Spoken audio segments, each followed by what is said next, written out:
Hello. Hi. Welcome to the Intro to Digital Art class. We're glad to have you here. Let's see.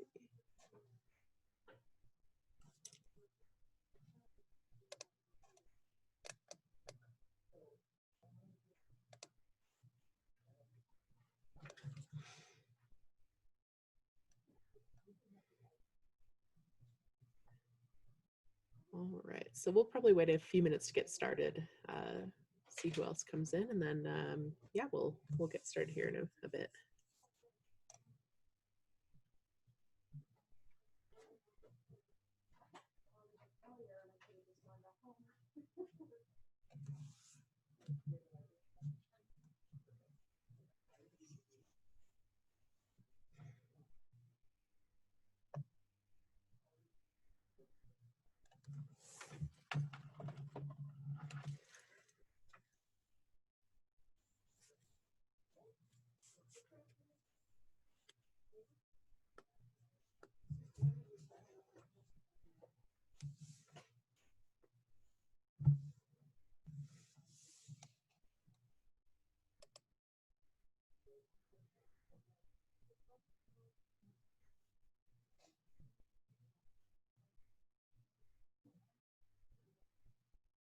All right, hey, we've got another person.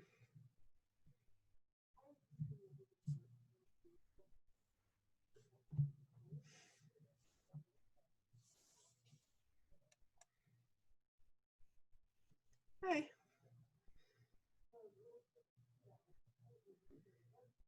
Hi.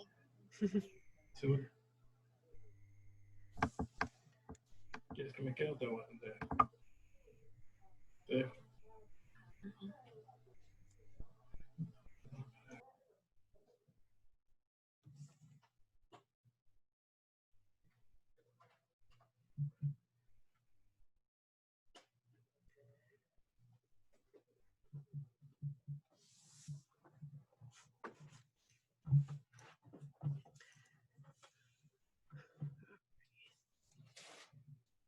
So yeah, we'll go ahead and we'll wait a few more minutes to see who else comes in and go from there.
All right.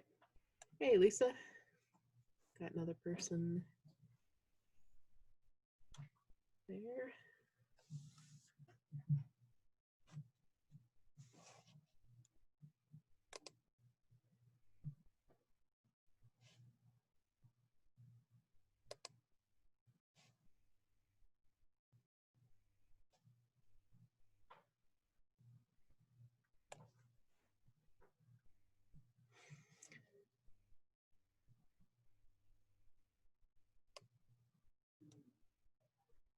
Alrighty.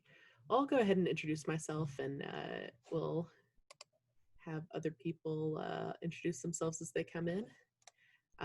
My name's Lauren. I work at the Loveland Public Library up in the computer lab. I also do a lot of the graphic design for the library and a lot of the digital art for the summer reading program was stuff that I created. So I'm happy to be here today doing this class with you guys. And yeah, I would love to hear from everyone. If you just want to introduce yourself, tell me a little bit about what kind of experience you have with art, with drawing, and if you have any kind of experience with digital art, you can tell me about that as well.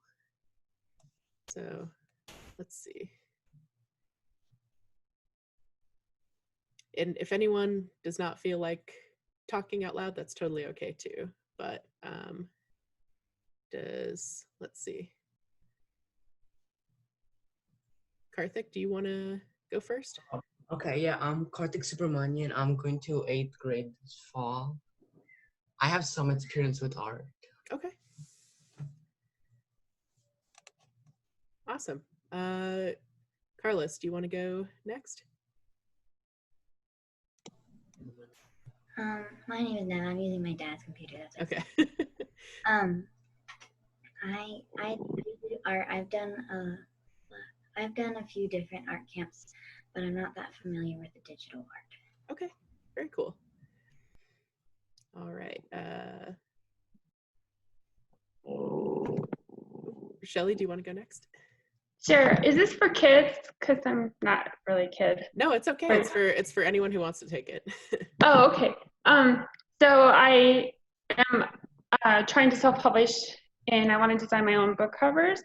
Cool. Because I've done some graphic arts for my own websites. I've developed too. So I just want to learn more. I realized I kind of like this art form. And I did art in high school and college and post-college, like oil painting and drawing. Very cool. Awesome. All right. And then Lisa, do you want to go? Do you have a mic on? If not, that's okay.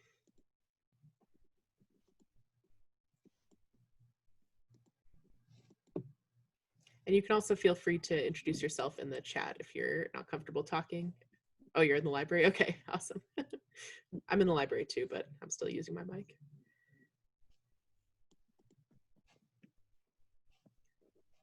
Alrighty.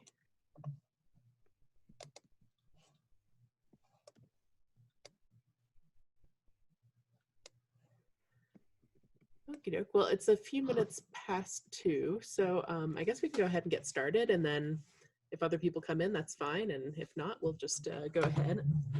And feel free, you know, if you have any questions, does everyone, let me take a look here. All right.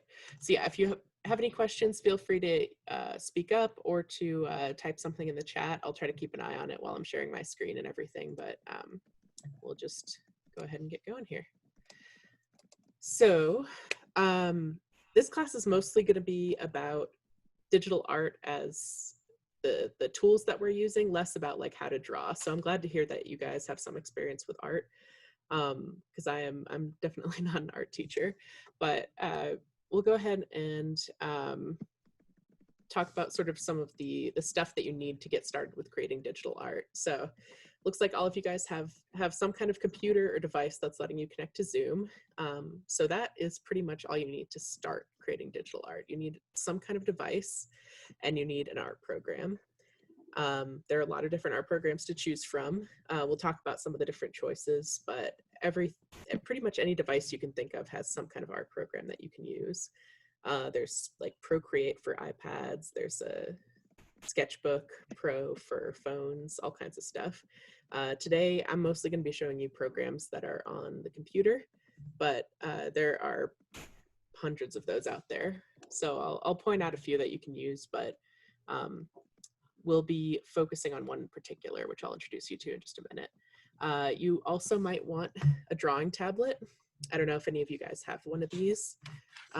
We have some at the library, so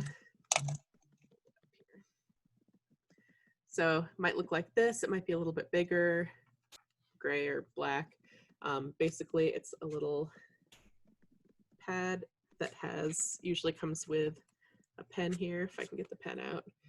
But yep, so you would just draw on the pad while it's connected to the computer, and it shows up in whatever program you're using to draw. Okay, I don't have the pen and the pad. That's okay. So do you have any kind of digital art tools? It's okay if you don't, I just wanted to ask. I have a tablet, I guess. You have a tablet? Okay. Awesome. Like I said, there's a lot of different drawing programs on tablets as well. Yeah, but I don't have a pen. Is that? You don't have a pen. That's okay. So a lot of people draw like with their fingertip or something like that. That's one way of drawing on a tablet. You could definitely look into getting a pen if you think that's something you might want to do if you want to get more into digital art. But it's definitely not a requirement to get started. Oh, okay. Okay. Yeah. So, but definitely that's a good point. Not everyone has, access to this kind of stuff, but like I said, we do have it at the library. And if you end up coming to the library, you're more than welcome to borrow it. And if you're not close by the library, that's fine too. There's always a way to create digital art. A lot of people use their computer mouse. That's what I used to do when I was a kid. We didn't have the tablet, so I would just draw with my mouse, and they were not very good drawings, but I did make a lot of them. Let's see. The thing I'm going to be using today, the computer I'm on here at the library is actually, it's called a Surface Pro, and it actually comes with a pen, and you can draw directly on the screen, which is pretty cool. And that's actually something we'll have available for people to use as well. So you are always welcome to come check out our technology. Software wise, so I mentioned different programs that you can use. You've probably heard of Photoshop. If not, Photoshop is an Adobe program that you can use to edit photographs, and you can also draw in it. It's a really great program, but it is also pretty pricey. So I usually try to focus on programs that are either free or cheap, open source if possible, because those are the easiest for people to use. Sorry, did somebody have a question? Okay, I might have missed something. Sorry about that. So there are programs like GIMP, Sketchbook Pro is another one, Krita I have on this computer, and all of those programs are free and they're all really awesome. So I can actually drop those names in the chat if you're interested.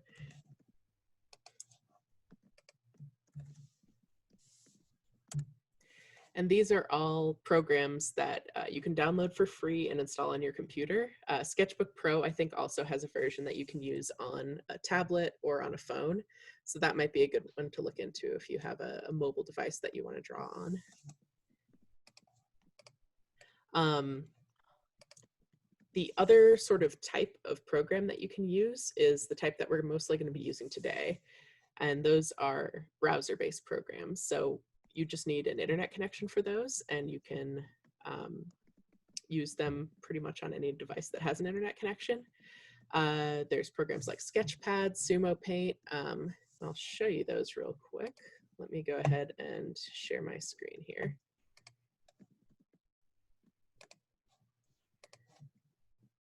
All right.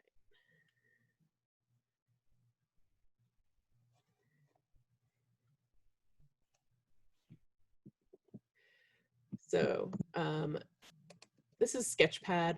You can kind of see the canvas here, and we'll talk a little bit about some of the different features. This is Sumo Paint, but the one that I want to show you guys today is called Aggie.io. And I'll go ahead and drop that link in there too. So if you want to take a look at the website while we're going here, you are definitely welcome to. So this is a free online drawing program.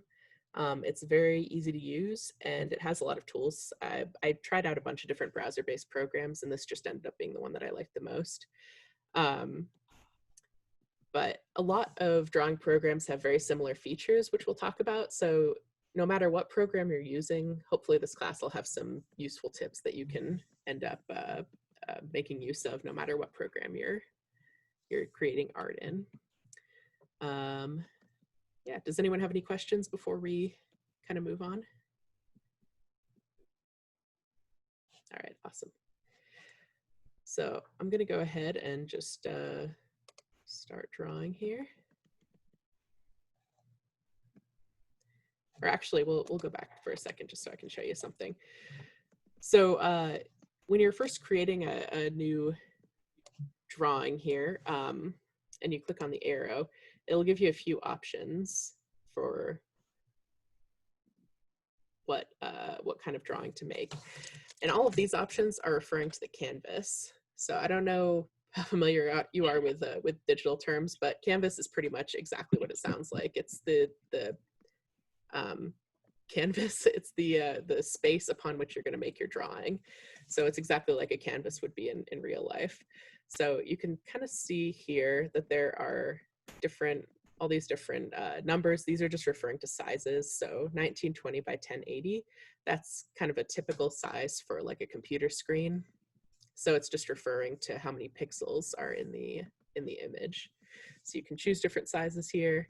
I'm going to go ahead and just do a square drawing, and it should load me in here. So there we go.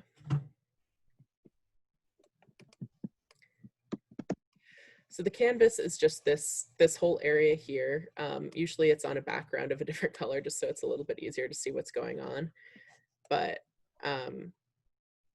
I just chose a square canvas because I thought it would be a little bit easier to draw on for this. But when you're choosing your canvas size, it really depends a lot on what you're meaning to do with it. So if you're wanting to post something online, on Instagram, on Twitter, usually you'll want to choose a size based on how on how the website kind of frames the image. So for example, Instagram always frame stuff as square, so you might want to make a square if you're going to post it on there. If you're going to print the image, you want to make sure that it's sized correctly for printing, and resolution kind of plays into that as well. Typically, when you're drawing, you want a resolution of at least 300 dpi, which stands for dots per inch, and that'll make your image appear really nice and crisp and clear when you're printing it out. This particular program has those kind of pre-programmed image sizes, but in a lot of programs like Photoshop and other drawing programs, you'll be able to choose the exact size of your canvas and kind of customize a lot of different aspects of it. Any questions about image size and that sort of thing? And we can always come back to it later too if you have any more questions, but we'll move on to the more fun stuff, I think. All right. So one of kind of the most important tools of digital art is layers.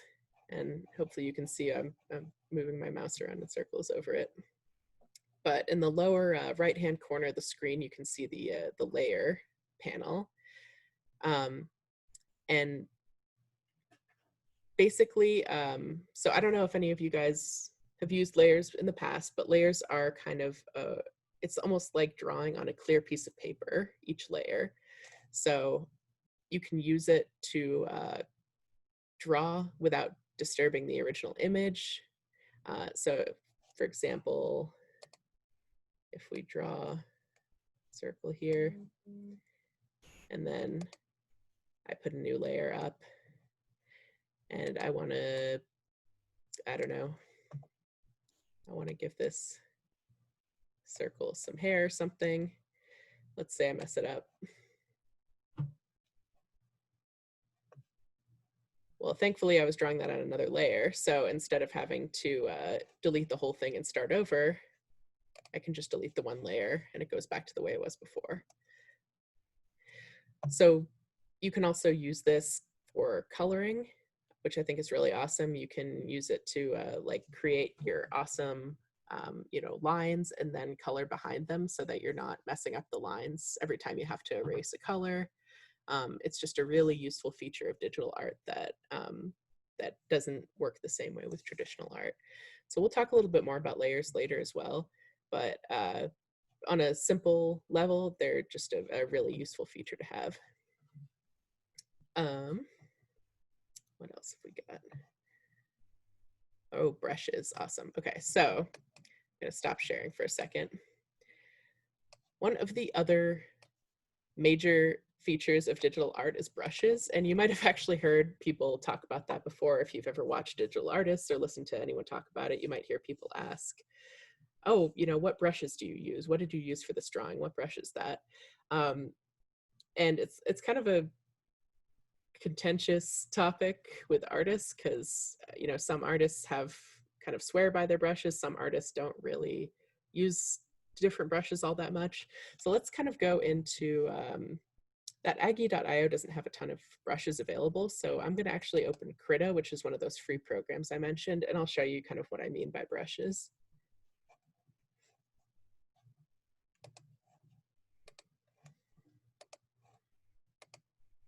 There we go. All right. So you can definitely see that Krita is a little bit more complicated than that Aggie program, but it does have some really awesome brushes on the side here. So you can see these are brush presets. So these are the ones that are pre-programmed in. And let me just find one as an example. I'm just going to pick a basic brush out. I'll use the pen here. So you can kind of see has this round shape to it. When you press down, it does like a hard line versus something like, let's find a weird one over here. All right, this, you can actually see as I move it, that it looks like it's not a circle anymore. It's like a kind of shredded looking rectangle. So when I use this one, it kind of does this weird line of paint instead. So brushes basically are just the tools that you use for drawing. And the nice thing about these kind of brushes is that you can make alterations to them. So you could change the size, you can change how transparent they are. You can basically change everything about the way they behave to make them exactly the way that you want them to be. So they're pretty cool. Let's see.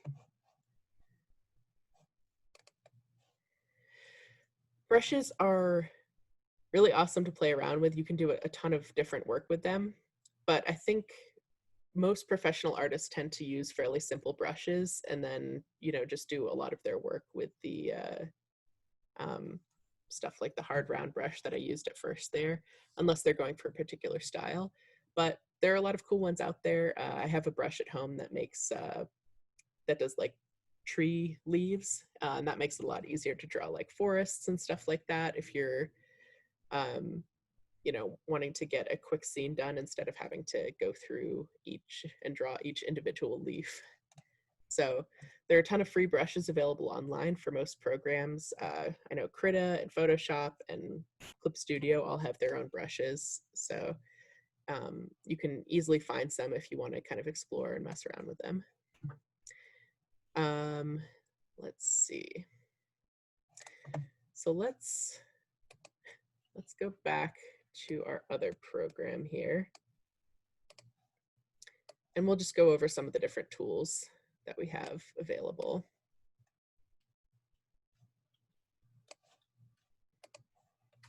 I'm going to delete this here too. All right. Okie doke. So, like I said, this is a fairly simple program, but it still has a lot of the same tools that you'll find in a more complex program. You have a round paintbrush, and you can see all of these different settings over here. You also have a pencil, which is square for some reason, but you can change the settings for that as well. Let's go through some of these other things. So this is a selection tool. Let me create something to select. So you can see the square and the circle here. You can use that to create square and circle. And then if you wanted to select a certain part of it, but not the rest of it, you can use these selection tools to grab them. And you can use the transform tool to do other things with them. So go ahead and take that out. We'll move that around. I don't know what I'm making here, but I'm sure it'll be very good. Select this. We can rotate it. There we go. That's art. We have the eyedropper tool. So let's say I draw something else in a different color, and then I'm like, oh, I want to go back to that other color. You can use the eyedropper tool to sample that color, and then we'll be drawing in the same color again. You have the eraser tool. You have the paint bucket. And the paint bucket is kind of an interesting tool because you can fill up the whole screen if you want, but then it won't go into lines that are already drawn in. But it's a very useful tool for coloring, because if you draw something that needs to be colored in, instead of having to, you know, scribble the color in by hand and take a million years, you can just use the paint bucket to fill it up really quick. Hand tool just moves it around. And we have the rotate tool. So if I was drawing something and then wanted to get at it from a different angle, you can rotate it from here. All right. So we've kind of gone over a lot of the basic tools. Does anyone have any kind of questions before we move forward?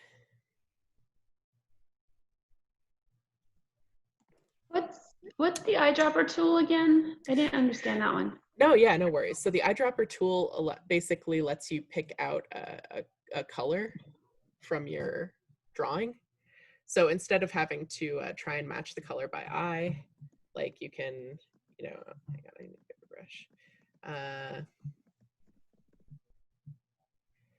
So if I, you know, switch away from one of these colors and then want to draw in that same color again, like if you're using it for like a big painting or something like that, you can use the eyedropper tool to pick out that same color. So it'll go back to the purple that I was using, like the exact same purple, instead of having to try and match it exactly just by looking at it. You can also use it for if you are using like a reference drawing, you can use it on the reference drawing to pick out a color, and then you can draw in that color. So it's kind of nice for like correction and for coloring. It's very useful. Does that make sense, or? Yes, it does. Thank you. Yeah, sure. Okay. All right, so, oh, real quick, one of my coworkers reminded me, if you don't mind putting your name and your email in the chat, just so if you're interested in doing our summer reading program or summer learning program drawing, we have some really amazing prizes, so we can put you in the drawing if you attend the class. So if you're doing the summer learning program, feel free to put in that information, and we'll go ahead and do that for you.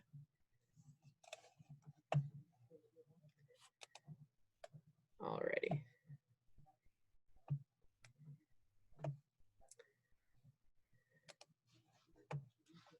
So we'll go ahead and we'll talk a little bit more about some of the actual techniques now. And like I said, I'm not a professional artist, and this sort of advice isn't necessarily going to be relevant to every type of art that you do, but hopefully there'll be some commonalities there. We'll try to keep it kind of a general tips. You might have seen art process pictures before that show like the different steps of creating art, and I have an example up here if you haven't seen that. So you have, you know, start off with a sketch, move on to line art, put on flat colors, and then just adding in more details over time. So adding in like a gradient, adding shadows and light, basically just adding more depth and refining the image until it looks more realistic. So this is just a very simple example, but it is, I find it a lot easier to do kind of that refining in a digital format instead of having to draw things in by pencil and then erase them and draw them in by pen. You know, it can be a really long process. in digital art, I think makes that a lot easier. So I'll kind of show you what I mean up here. We're gonna do like a little sketch of something. And I actually like to do my sketches in another color besides black because I think it makes it a lot easier later to draw over it. And we'll just, I don't know, we'll do like a,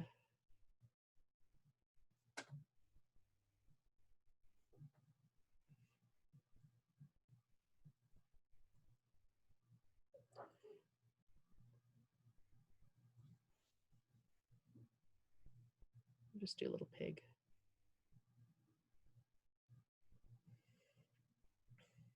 All right.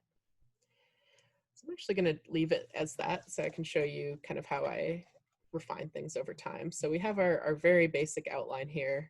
It's not a good looking pig, but we'll fix him up. So from there, typically, I'll go ahead and lower the opacity on that layer. And one of the other nice things about layers is that you can sort of manipulate them like one at a time. So if you make a change to one layer, it doesn't have to happen to the other one. So I'm going to lower the transparency on this layer. So you can kind of see it goes to a much lighter color. So when I'm refining this sketch, I'm going to make the window a little bit bigger. So hopefully this isn't too jarring for you. Sorry. When you're refining a sketch, I'm going to lean this down. It's a lot easier if you do it that way. So from there, I'm actually going to do another sketch. Usually I do like 2 different sketch layers when I'm drawing, and we'll go ahead and draw over this guy. So a lot of times with the first sketch I do, I'm just kind of trying to get the rough shape in place. And then the second sketch, you can kind of start putting in more of the details. So we'll go ahead and give him his little feet.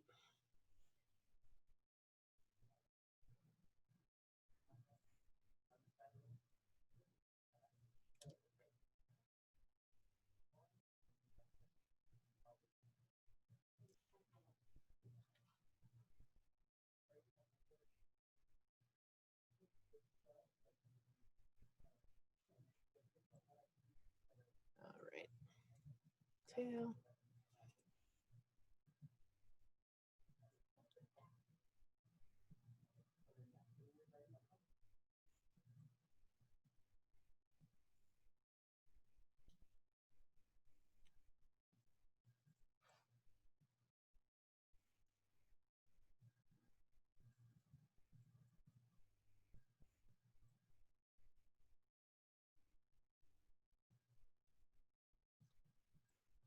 All right.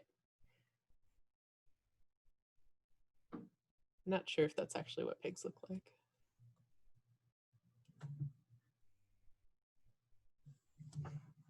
One of my coworkers was talking to me about Peppa Pig, so that's why I had pigs on the brain, I think.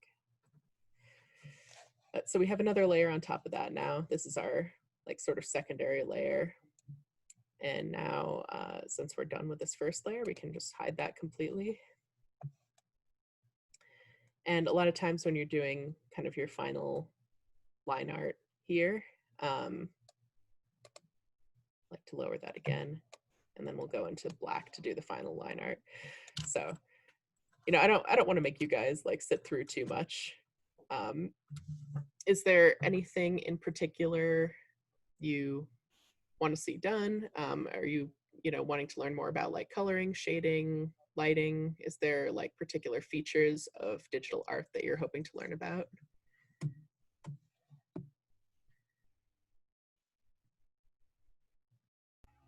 Can you like put an image in and then color on top of it?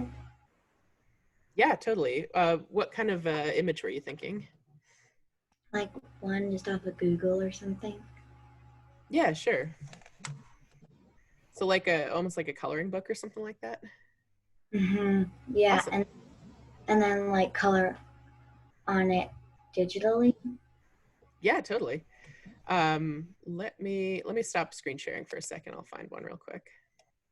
like a line drawing on line and then put it in and then color on it? Yeah, totally. And actually, what I'll do is, give me 1 second. There we go. All right, let me find one of those.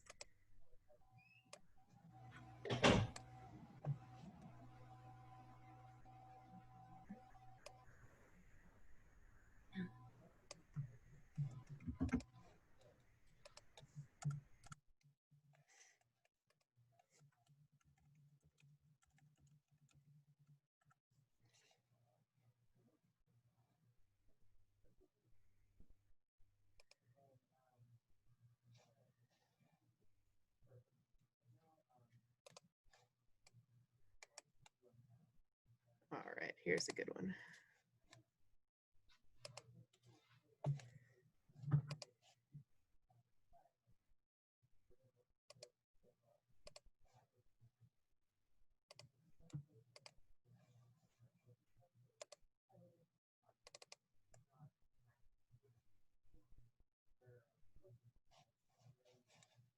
Right.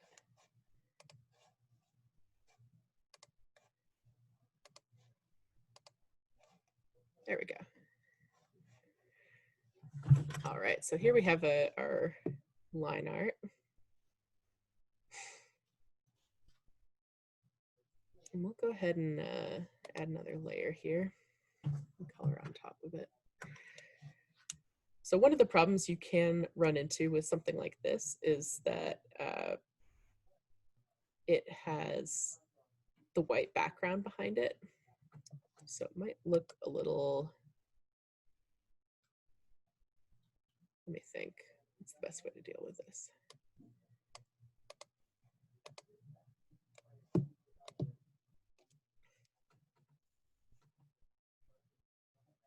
Oh, that's not gonna work.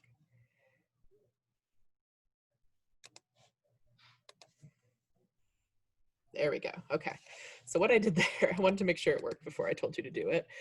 So this is actually a layer mode, which is another really awesome tool that you can use. So you see this layer that I just created is in normal mode, but you can see all these other different layer modes that you can use.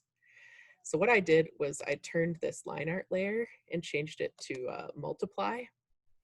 And because it's a black and white art, multiply is basically a mode that takes whatever layer you did and makes everything underneath it darker in that color. So it's gonna make the blacks dark over anything that I have underneath it, but it's not gonna even use the white from that color. So it's almost like we made it transparent except for the black line art. So now we should be able to color underneath it without any issues.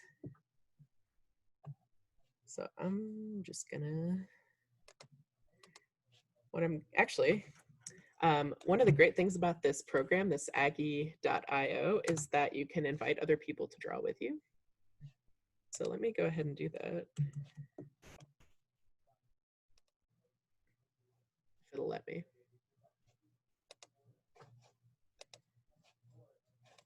One sec.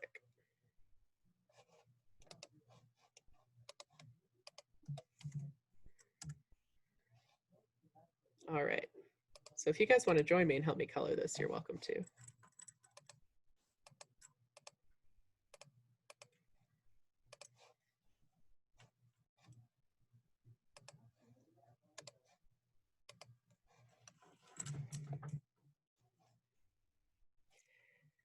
So what we can do actually is add a layer here, and I'll just leave these layers. So if you click on that link to come in and then double click on one of the gray layers underneath the line art, you can actually use that to draw underneath it. So we can all do some coloring here.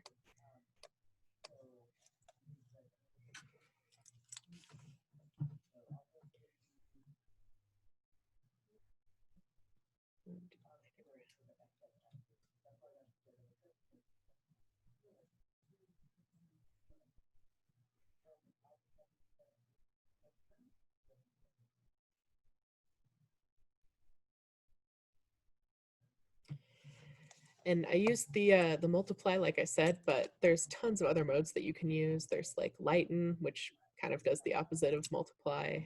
There's overlay, which makes adds it instead of as like a solid color, it does this kind of sheen over top, and I'll show you that in a second. You can do a soft light or a hard light, which is kind of cool if you want to add like a light source to your painting. There's all kinds of stuff you can do with it, and I would just definitely recommend trying all those different blending modes out and you know, see what you enjoy using.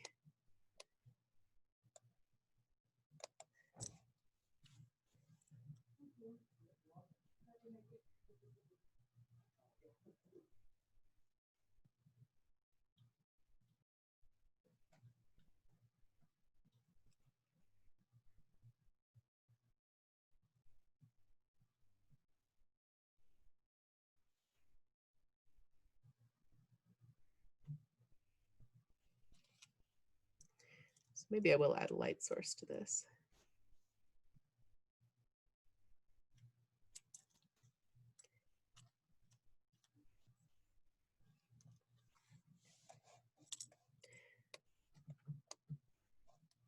Another nice trick you can use for shading, since like we said, multiply just makes your drawing darker in whatever color you choose. Just gonna go ahead and use a black, change this layer to multiply, and lower the opacity here. Then I can add some shading to this cat.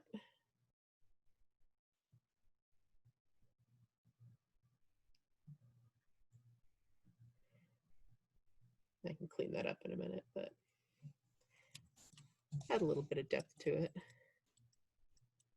And feel free to interrupt me at any point if you have any questions or anything else you want to look at. How does the overlay add a sheen? So it's, let me pull that up actually, and we'll take a look at it.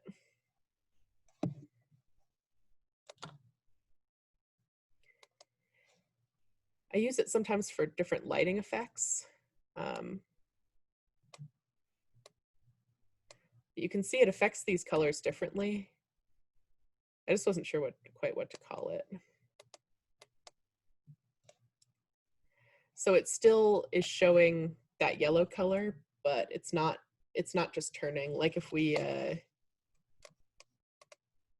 did normal here, it would just be totally yellow over the whole thing. But since we did the overlay, it's just kind of laying the color as like almost like a filter over the other colors.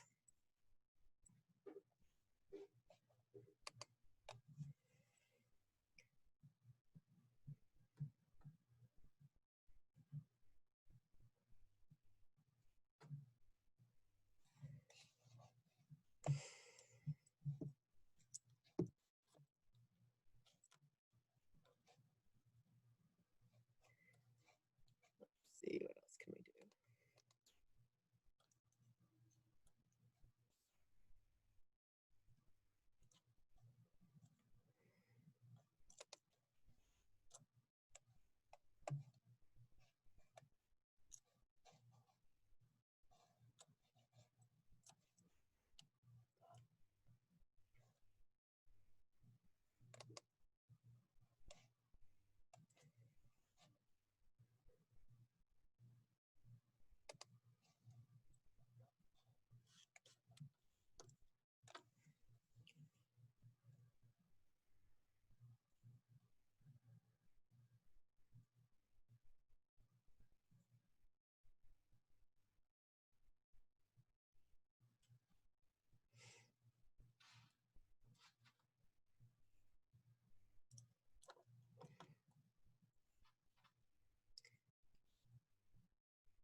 So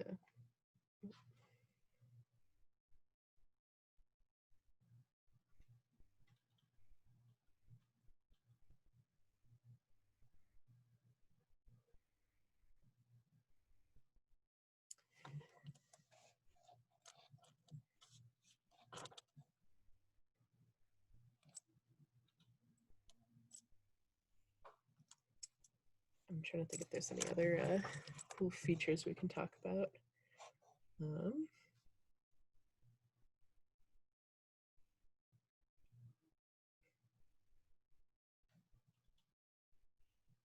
So the selection tool, that can be pretty useful. So what we could do with that, if we create a new layer here, if you want to just select a certain area, so we have this lasso tool too, which is another selection tool, except it lets you draw exactly what areas you want selected. We'll go ahead and use the circle just for this example. So we've selected this area, and now it should, whatever I do should stay inside the selected area. So I can, I can scribble away here and it should all stay inside that bound. Do another in there. And then you can always change the mode on that too. We could do a soft light. And that's another way that you can light it up. So, and then we can move that around.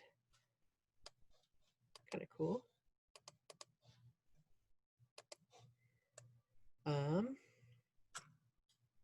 Yeah, are there any other tools you want to look at? Any other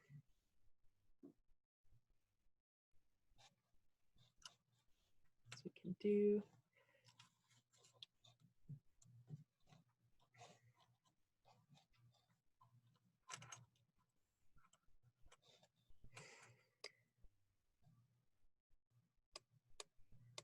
And if you want, I can also look at, there are other drawing programs on this computer I can take a look at if you want to see something a little bit more complex.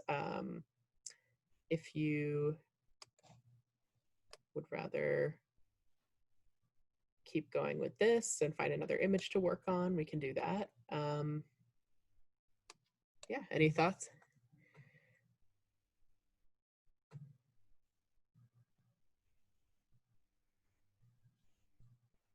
All right. Well, no problem. So I'll leave Aggie open if you guys do want to do some more work on that. Let me, maybe I'll pull up Krita again and we can just work on a drawing, and feel free to ask questions about the process if you want to.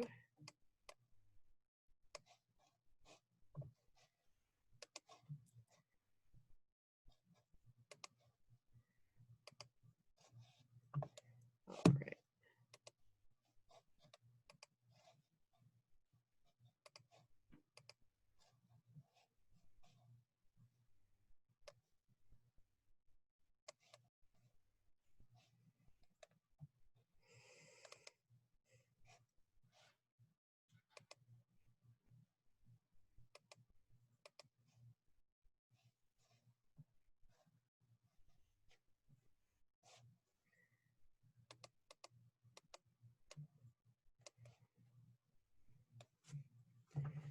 Let's see.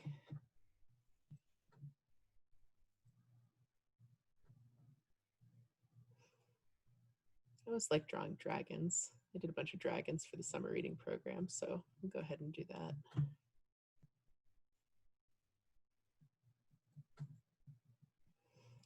And like I said, if you see any tools or anything, feel free to speak up. If you have any questions about what we're doing. And yeah, also if you want to mess around with the Aggie program, we can do that too. Let's see.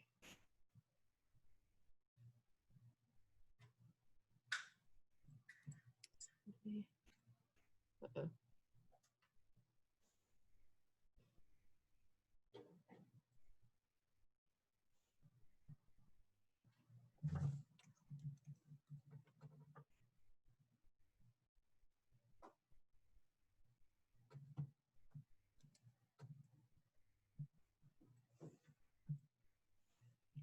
I didn't catch how you can enter the drawing pad from here. You can enter what? Sorry. Oh, how are we able to draw on the canvas? observers? Oh, gotcha. So if you, let me pull that up. If you double click on one of the layers that's grayed out on the sides, and I've taken over too many of these. I'm gonna actually just leave all of them. And I'll just leave the line art for you guys to mess with. So if you double click on a layer at the side, you can take over that layer and start drawing on it.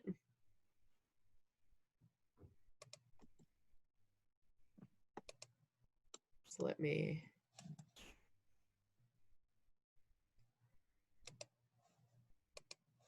go back to this here.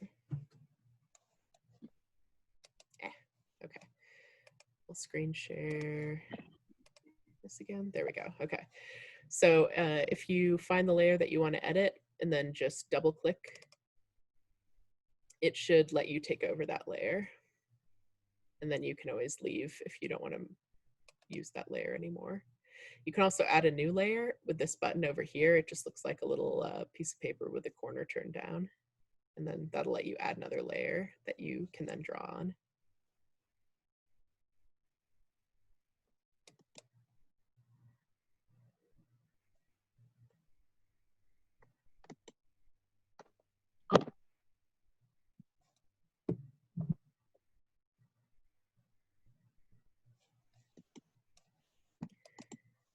And yeah, I put that link.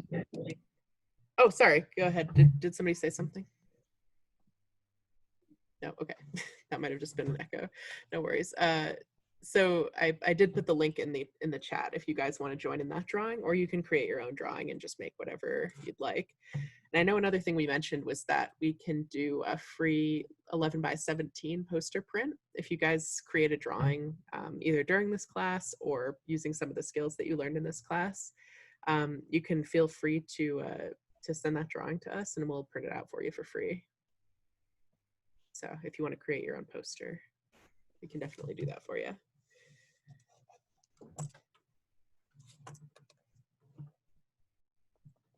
All right, let me see if I can.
All right.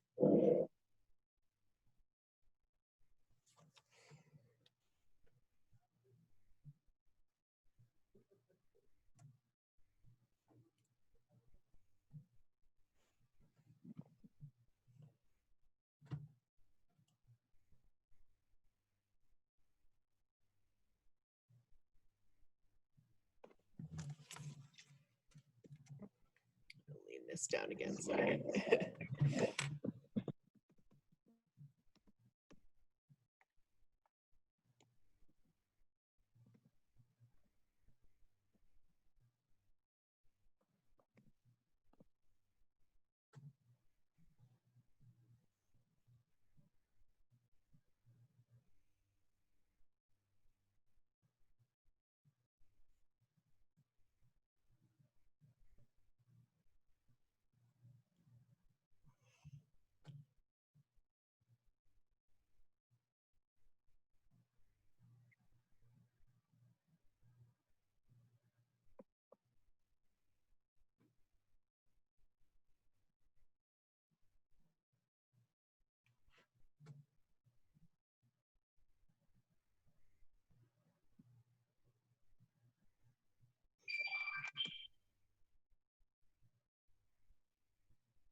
So I think I mentioned before, but this is the that program Krita, which is oh,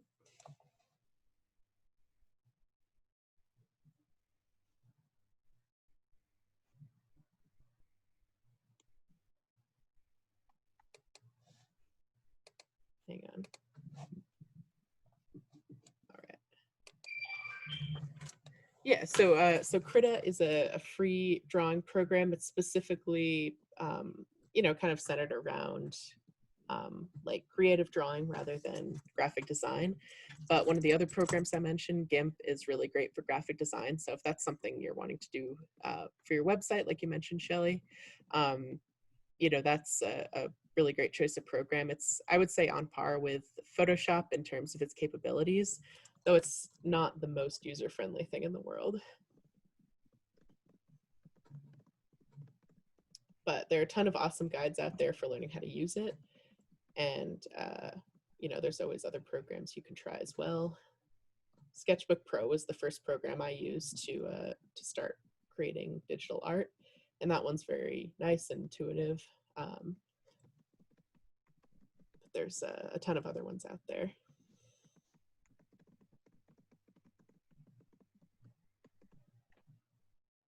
Do you find these programs online, or do you purchase them somewhere? You can, yeah, you can find them online. There are a few programs that cost money that are good. One I use at home is called Clip Studio Paint, but something like GIMP or Krita. Let me go ahead and find that link real quick.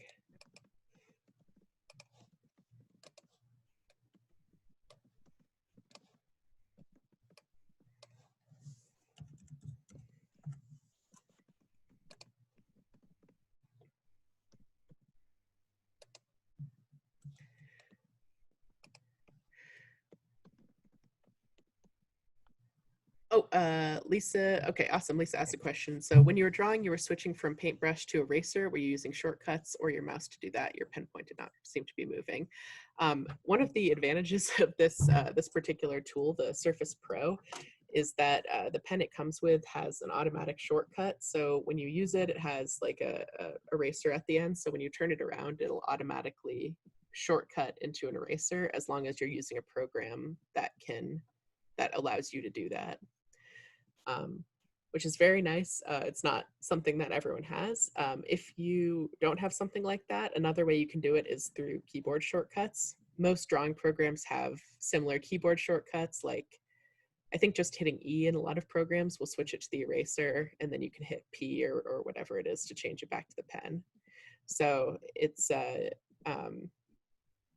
pretty common feature for programs to have something like that. But that's a very good question. All right. So here's the link to the GIMP website. It's a really awesome program. Like I said, not the most user-friendly thing in the world, but they have a lot of really great tutorials for GIMP as well. And I would say if you're interested in photo editing, that's the program to go with, because that has the most capabilities outside of Photoshop of pretty much any program I've seen. Another good one.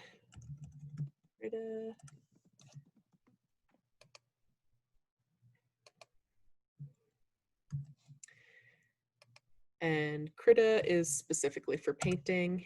Here's the Krita website. And we've got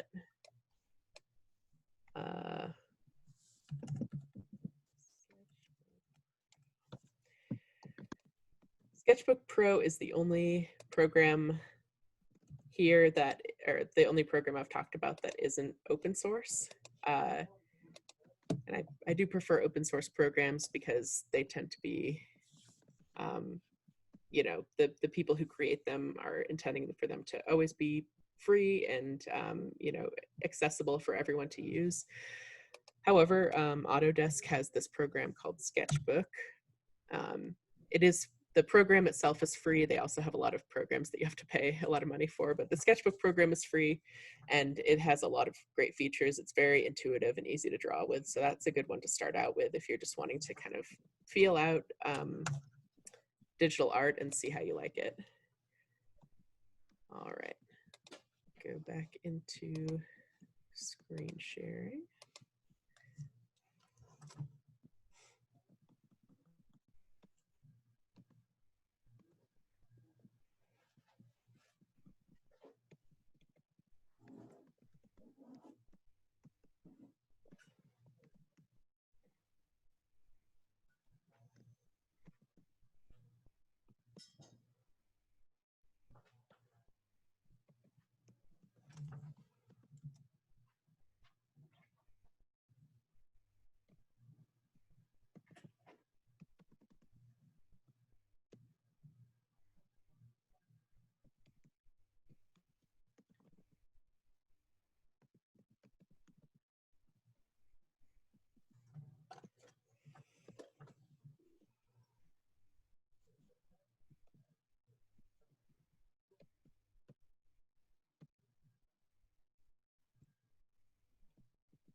Oop.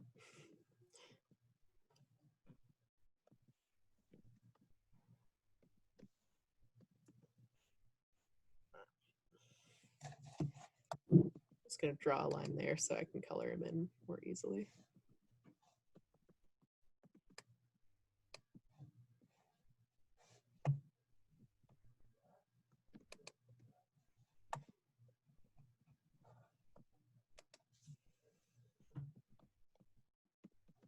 All right.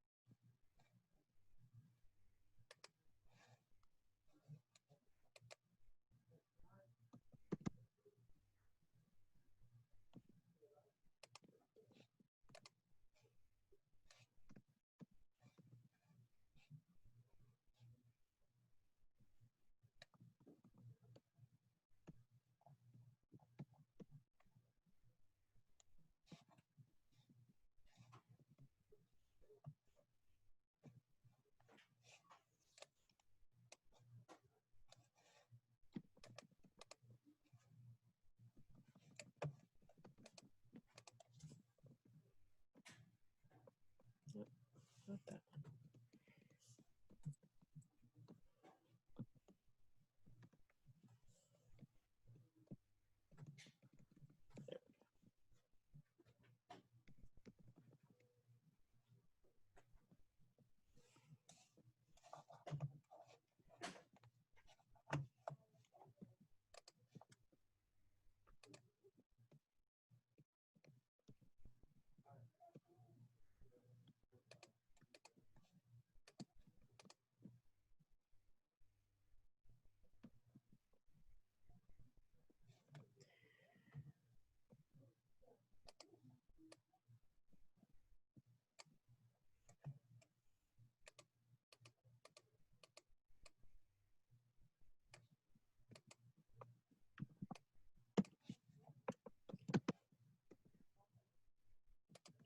Paint bucket. Oh.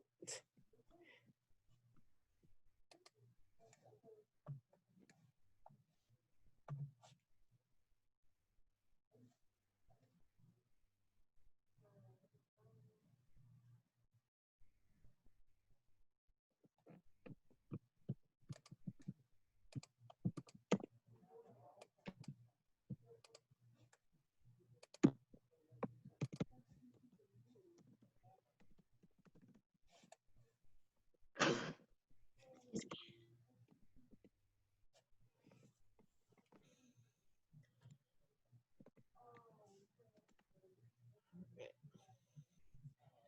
Try a different technique here then.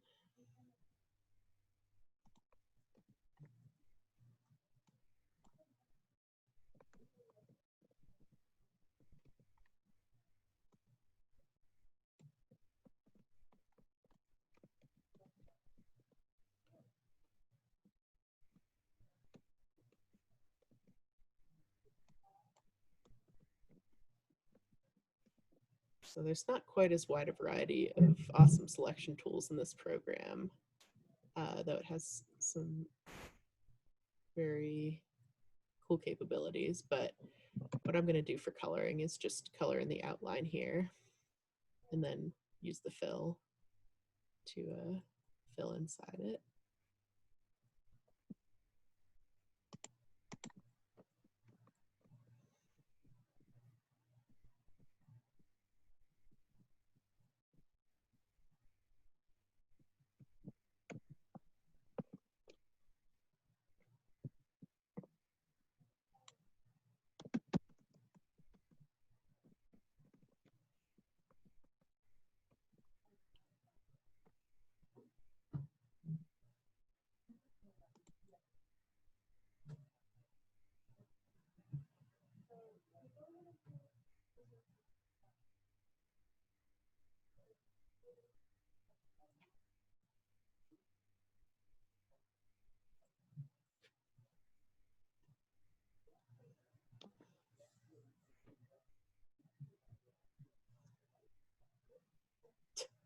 I must have missed a spot.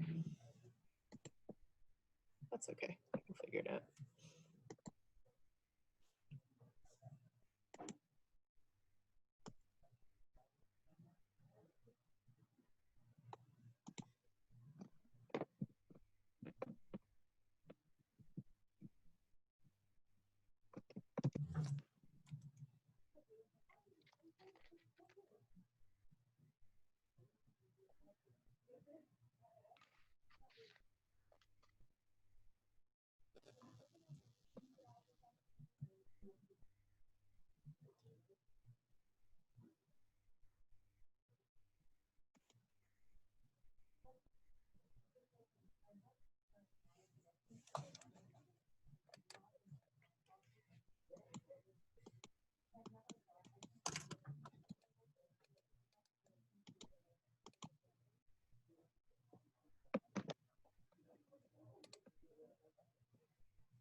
All right. And add the details to another layer.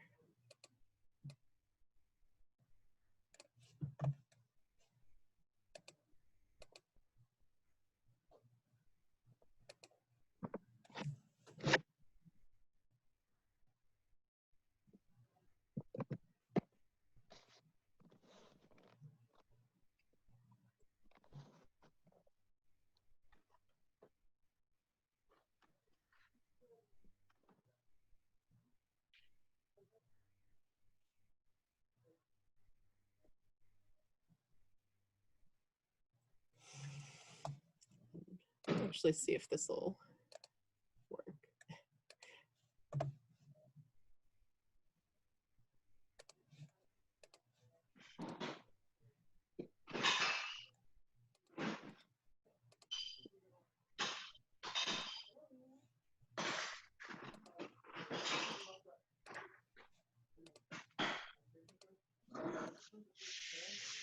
All right. So hopefully, if it's selected correctly, it should now just let me draw inside the lines. So I won't have to worry about scribbling outside the lines while I'm coloring. If it worked, we'll see.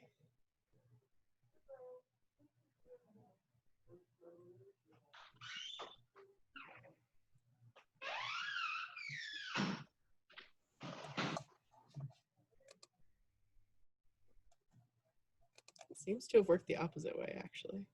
All right, let's try that again.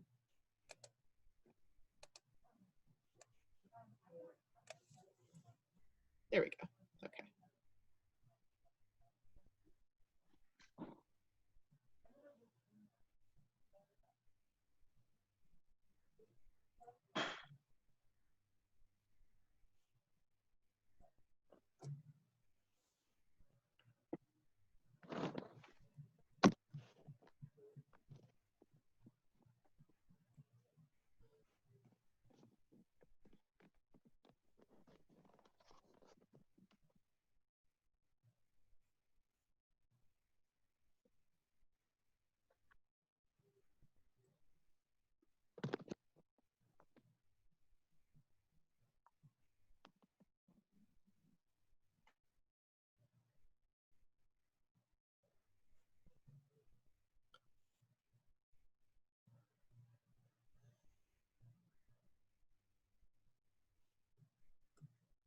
All right. And since I'm coloring in like the details on a separate layer, you know, I can erase if I think this color is too wide, I can erase this part without having to worry about messing up the green underneath.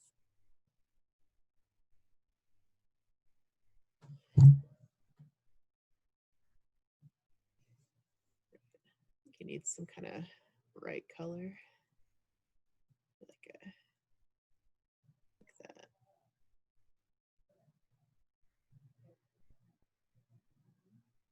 There we go.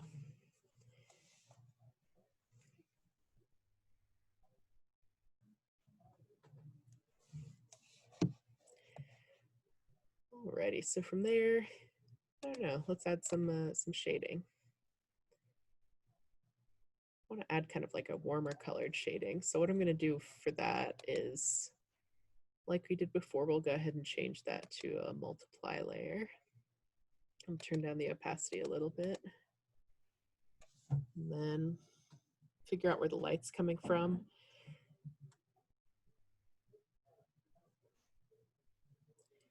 This is going to be a warmer colored shadow, which I think is good for dragon.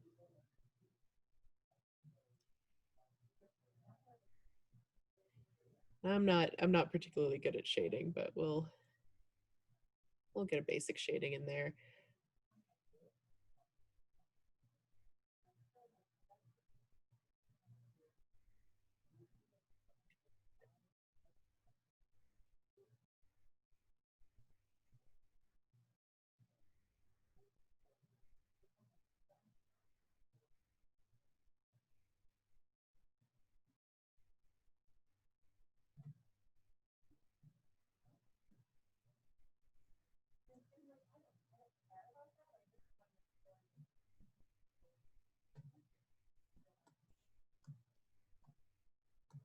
Get rid of some of that. Kind of looks like he was eating chocolate.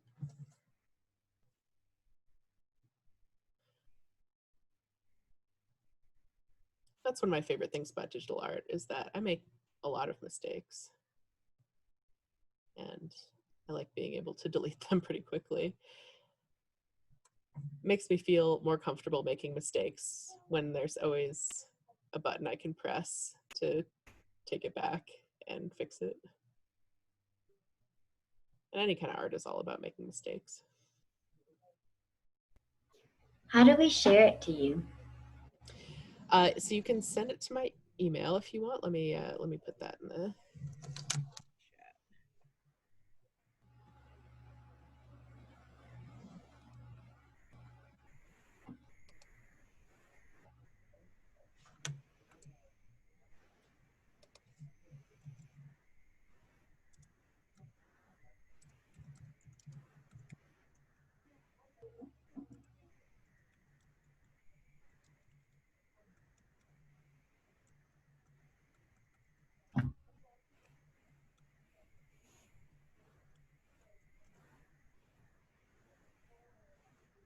All right. So if you want to send your drawing to that email, and then you can always just put something in the subject of the email that, like, you took this class and you want to submit it for the summer reading program. And then, yeah, if you want to get it printed out, we can definitely do that for you as well. We have some nice paper, like poster paper, that we can do it on. So awesome. Alrighty. I'll go ahead and finish up this guy.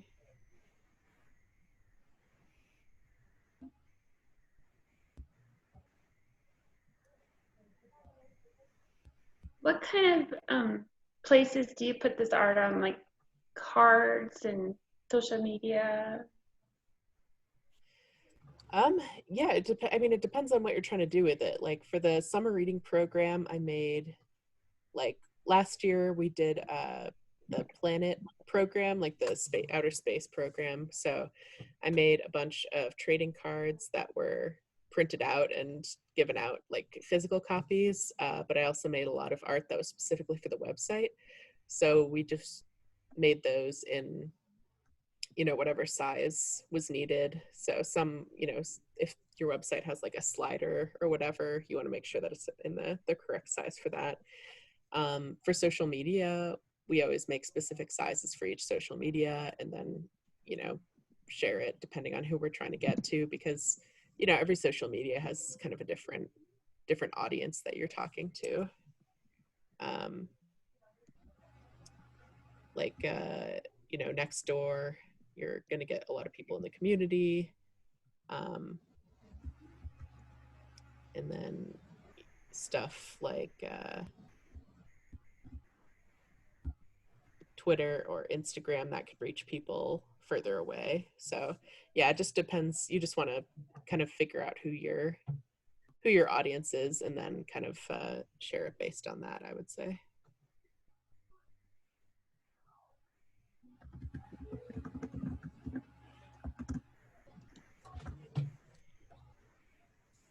All right.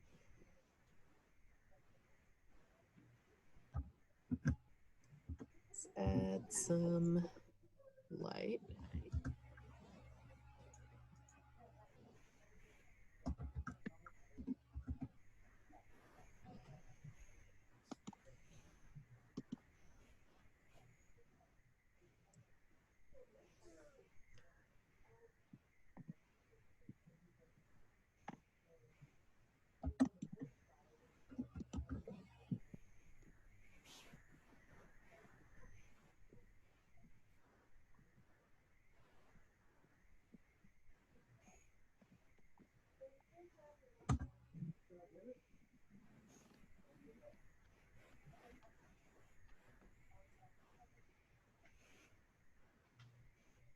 All right.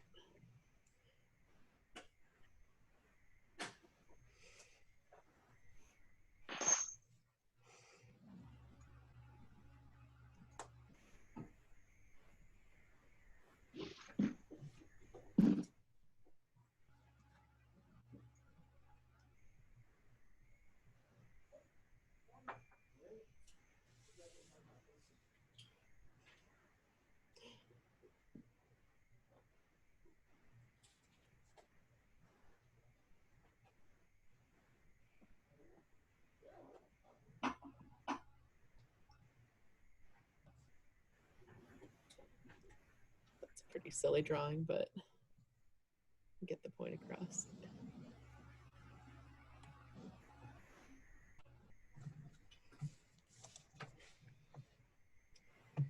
Yeah, let me.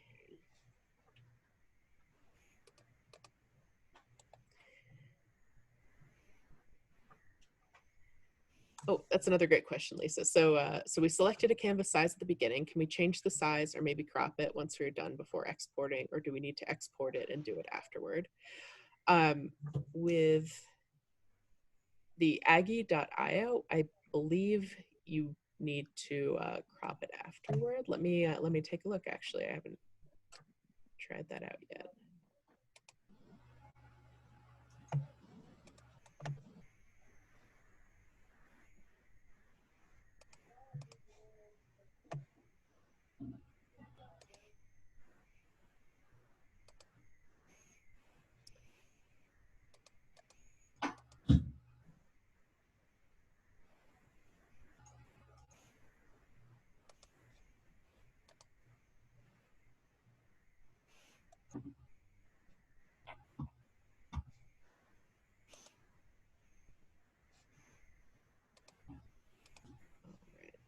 Let me see.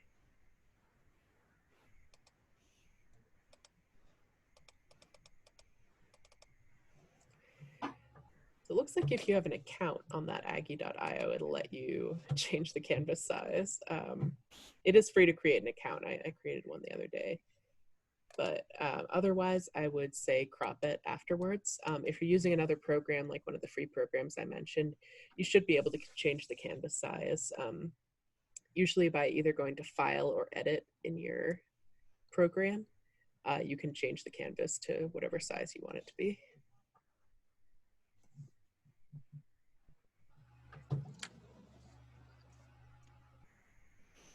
Sure.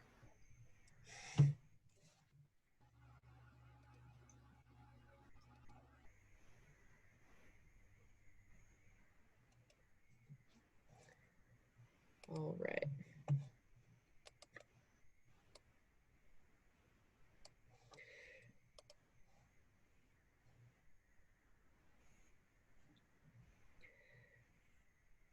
My dragon didn't end up taking too long. I think he should be all done now. But yeah, does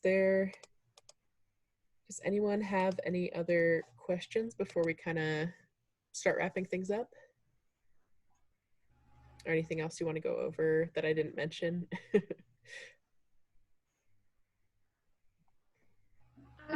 If we explore these programs on our own and we encounter a question, can we email it to you at Library Technology? Sure. Actually, I'll put my my work email in there as well, and feel free to contact me there. Because I'm Okay. usually the one who's handling the graphic design info. Thank you. Yeah, sure.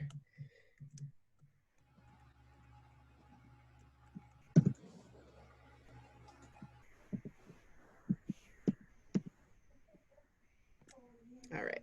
So that's my email. Yeah, feel free to send me any questions you have. If you have any questions about programs or devices or anything like that, you know, I can tell you more about tablets or whatever crosses your mind. If I don't know the answer, I'll find it. But yeah, if anyone else has any other questions, yeah, send them off to me. And yeah, I guess if that's everything, we'll wrap up a little early here. But yeah, feel free to send me any of the drawings that you've done. Like I said, we'll print them for you for free, and we will definitely enter anyone who's interested in the raffle for the summer learning program prizes. We have some really cool prizes. I might actually be able to grab him really quick. I'll be right back.